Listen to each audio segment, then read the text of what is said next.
Well, look who decided to come out and play.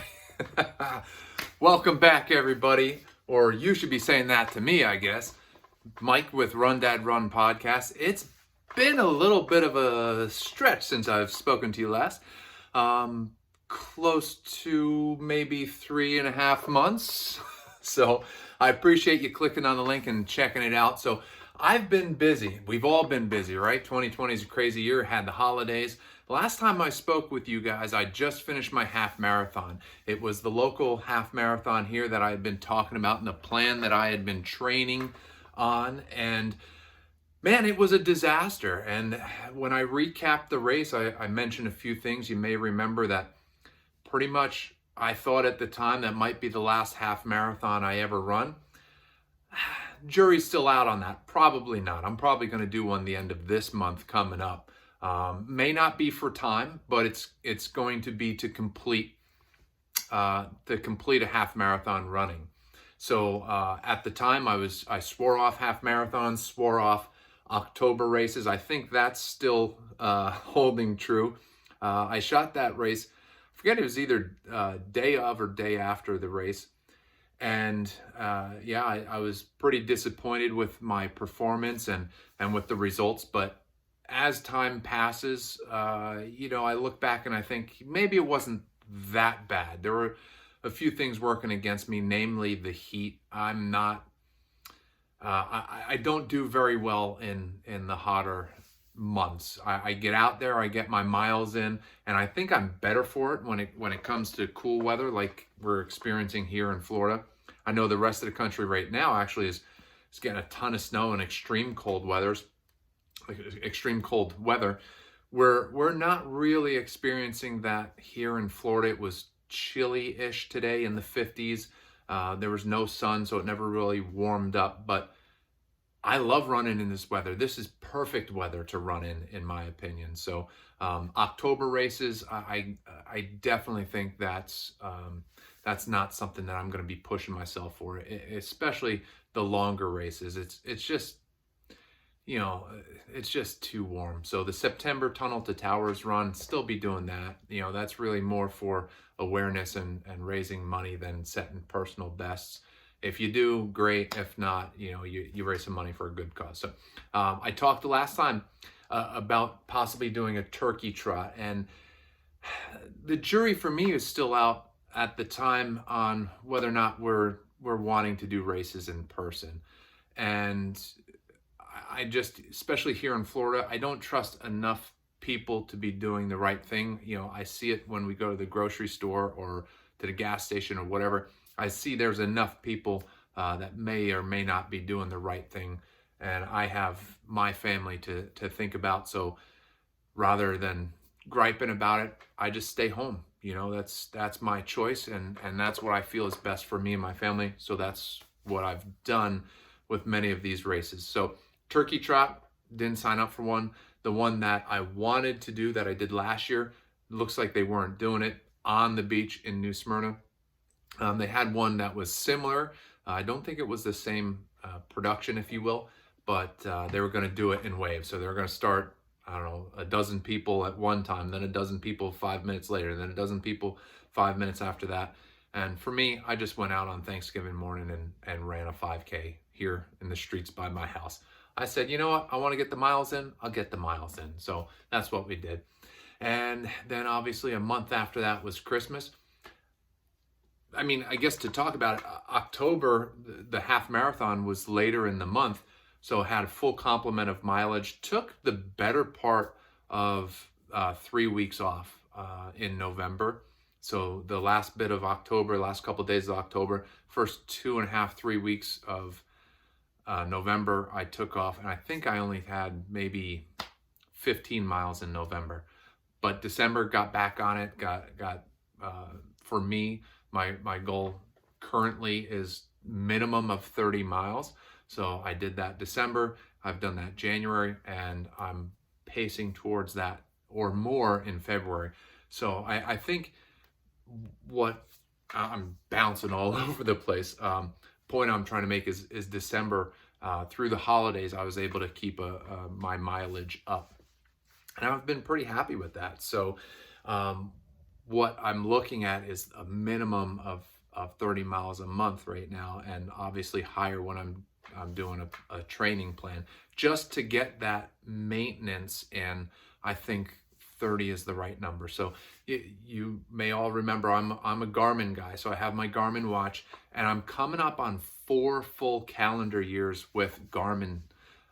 So when I look back on my Garmin Connect app, I can see almost 4 full years. I think I'm 2 or 3 months shy of 48 months worth of data. So I can look back and I can see um, I've really increased my mileage over those years. So, one of the craziest years where I did 2 half marathons in that 12-month period, that was a spike in my mileage, and it kind of came back down.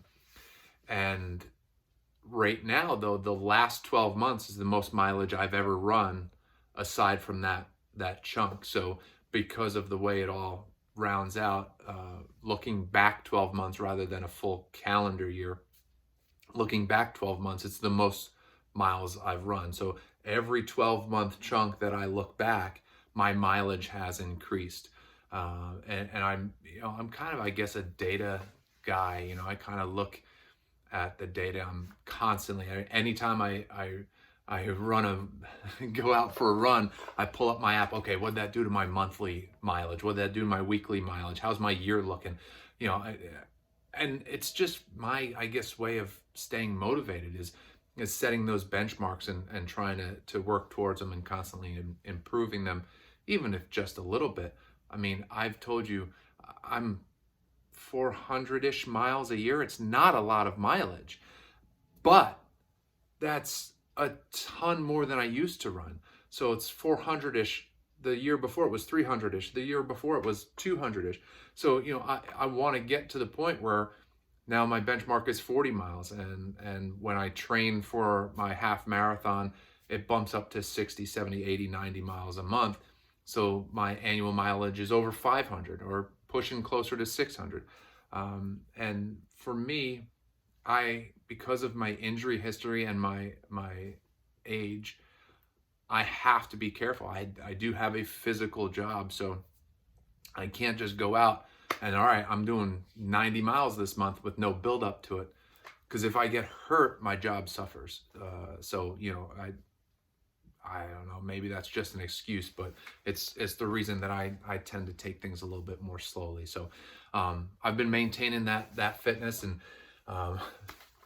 the couple runs ago, maybe, I don't know, few weeks ago, I went out and decided I was going to do a longer run just because I needed to break it up. And I was thinking of doing a half marathon the end of this month. So I wanted to get some of the longer runs under my belt so that, I don't just blink my eyes and all of a sudden it's summer. I haven't done a half marathon. So like I said, just trying to keep my maintenance up and keep my fitness level there. And this way I can kind of cruise into some of the spring races, some of the 5Ks I like to do, and make it through the summer with a nice solid base mileage. So I went out to do an 8-mile run. My wife and the boys drove me out on the peninsula to a spot that we usually stop at to go to the beach. And we know it's about 8 miles from the house. So we drove out 8 miles. And when I ran home, long story short, I looked at my watch. I ran 9 miles home. So I'm not sure what kind of funky dad math that was when you drive 8 miles from home and you run back the same way you came and you end up running 9. I'm not really sure how I did that. It was, I think, just under 8. So I think it was like 7.8 miles or something like that. So I knew I had to make up some mileage. And when I ran home, the way you get over the causeway is you actually have to run past where you would with the car. You run under, or you run alongside it, then under it, then back up the other side, and then up the stairs and across the causeway. And I've may have told you guys this before, but when I get into my longer runs, my math brain stops working. My brain cells just prioritize focusing on running. and I can't do simple math. So I've read that that's a thing that happens. I've seen people talk about it before. So like when I told my dad, he's like, "That's a problem. You can't be doing that. Your brain shuts down." I was like, "No, it's like a thing. Like, you know, your brain just says, stop worrying about this. Just focus on running." So anyway, and so I'm running home, and I know I have to make up a little bit of mileage because, like I said, it's about 8 miles from the house. I wanted to run 8. So it's just a little bit, 7.7 miles, something like that. So I knew I had to make up some mileage. And I didn't account for going under the causeway. But I'm running past the entrance to my neighborhood.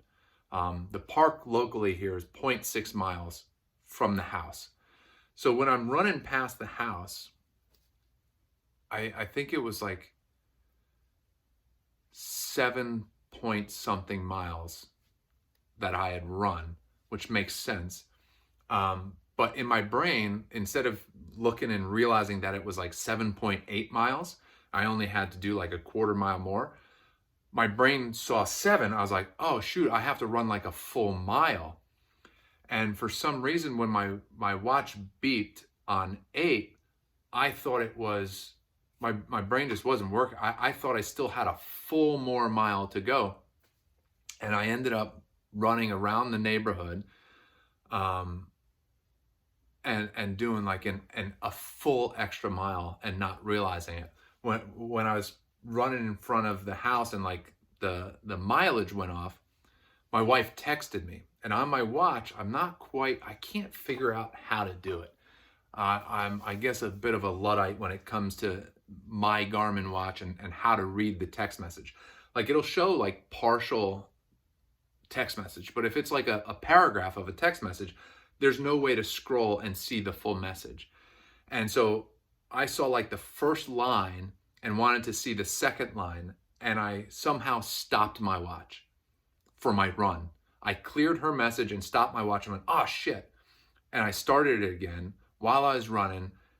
And then for some reason it said like 9 something, because I did it like twice in a row. I was like, oh, what the hell did I do? I added a mile somehow, because I had actually run 9 miles at this point. I was running in front of my house.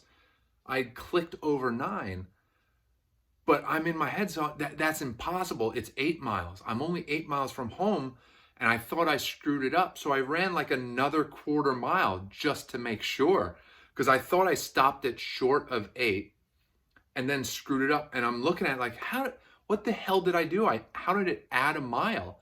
Like, that doesn't make sense that I would stop it and suddenly it's a mile. So anyway, I'm sitting here, I'm drinking a big cup of water, trying to figure out what the hell I did. When I stopped it, I added a lap. So normally the Garmin watch, 1 mile is 1 lap. But somehow I got into the function. I sound like such an old man, like, explaining this. Somehow I hit an option to add a lap. So it was mile 8, lap 8. Then I added a lap 9, which was mile 9. And then I added a partial lap when I hit it twice. So I had like lap 8 was mile 8, lap 9 was mile 9, then lap 10 was like the second half of mile 9, and lap 11 was like the quarter extra mile I ran afterwards. So I ran 9.25 miles, but had like 11 laps on my readout. And I went into the app to try and fix it, and like there's no way to edit it to correct the laps. So like for me, like I said, I'm a bit of a data junkie. I'm sitting here staring at this saying, it's wrong. Oh my God, what did I do? And then I at least realized I ran a full mile extra.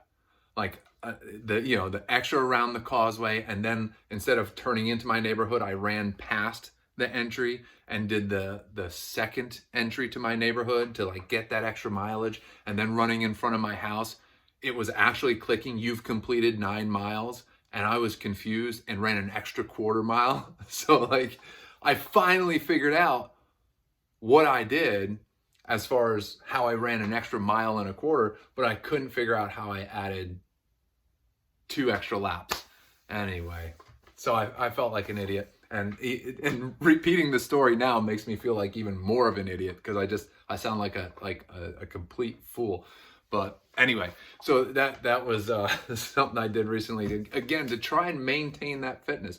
Like I said, another thing I mentioned in that recap video of my half marathon race was, if you're maintaining some certain level, you may not need to do that big 12-week training plan, right? And that's where I think I'm at, is I want to maintain where I can at least quickly get within a few weeks of what I think I need to be. So I think I'm in pretty decent shape. Last year, I maintained pretty well throughout the year. I trained really hard for my half marathon. I don't think I was in the best half marathon shape I've ever been in, but I did pretty well. And this year, for the new year, I think what I really need to focus on is my diet. That's, I think, the thing that's lacking the most. You can do a million push-ups, but if you're not eating right, you're never going to have a big chest. You're never going to get rid of that fat, that extra fat that you carry. You can run a million miles, but if you don't fuel right, you're never going to break, whatever per mile or however distance. Or if you do, your body's going to break down sooner, and that's I think that last chunk that I really, really need to work on is maintaining the fitness like I've been doing, and getting the diet better. So one of the things I've been doing last couple of years is trying to eliminate sugar. And I definitely have a sweet tooth. Like, what I wish, and this may be something that maybe I'll have to start a business or something like that. Just there needs to be a ranch where you go to it, and or better yet, like the scene from Old School, where you're just walking out to get your mail one day and a black van pulls up and just throws you inside, and they just haul your ass to this ranch and like, all right, you got 2 weeks. We're going to teach you how to eat right, and you're going to detox from sugar. And that's what I think. I'm going to be like the Old School Fat Ranch guys. Going to drive around in a van and kidnap dads with bad diets. I think that's the business venture, because no one would ever call the authorities and get us in trouble, or lawsuits. That's probably, that's a terrible idea. But anyway, we'll bounce it around. See if we can figure it out. So that, for me, that's the New Year plan, is to continue to work on my diet and making better choices and continue doing those things.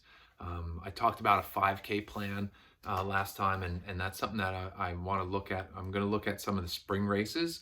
I'm hoping 2021, we're getting closer and closer as the vaccines are more widely available, and people are continuing to make the right choices and do the right thing.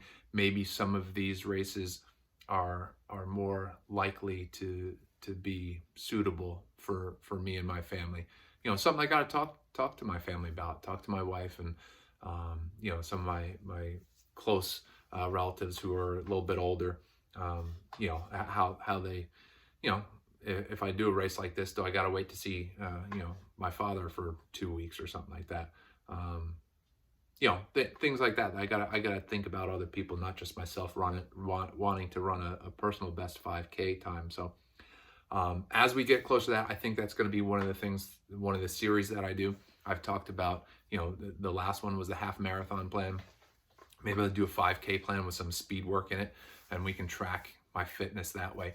The other thing that I've been talking about in years past and did last year was the Murph challenge. I link to it all the time. I've been active somewhat on the Facebook page for Run Dad Run podcast with links to the Murph challenge. So they're going to be doing that again this year. And it's something that, for my birthday last year, my wife got me a pull-up station, one of those ones you can put in your room. It's got pull-ups, dips. You can do leg extensions for your abs. It's got push-up handles. So I've been working on that, and I got a weight vest. So I spent the money, found one that was like $35. So I'll be doing a gear review on both of those things, short video, just to talk about which one I have, what I like about it, what I may not like about it. Haven't used the weight vest yet. Last year, if you remember, I did it with my Camelback. I'd fill it up with a ton of water and head out the door with as best I could, 20 pounds worth of weight on my back. Now this is a vest that specifically has, the built-in Velcro and pockets and things like that. I wanted to get like one of the like the flak vest things, but as a guy who wasn't in the military, I kind of felt like, I don't know, kind of like, I don't know, what's the word, a poser, I guess. To use a word from the late 80s, early 90s. I don't want to be running down the street with this olive drab or camo flak jacket and people are like, oh, you must have been in the military. When, no, I wasn't. I support them, but I never walked the walk. So I went with just a straight black one for that reason. And, I've talked to a few people like, don't worry about that. Like, a buddy of mine who's in the Marines, he's like, yeah, don't worry about that shit. Who cares what people think? He's like, you get it. You understand. You don't need to worry about what other people think. But at the same time, I'm sure there are people out there, like you see those stolen valor videos or whatever. I don't need somebody thinking that I think I'm, anyway. You get what I'm trying to say. I got a black one because I don't want to confuse anyone into thinking I think otherwise. So that's what I did. So I'll be doing a series of videos and updates on my Murph challenge. I'll be honest with you, pull-ups are still very difficult for me. They always have been. I think I peaked at like 6 in maybe 5th or 6th grade. And I don't think I've done more than that since.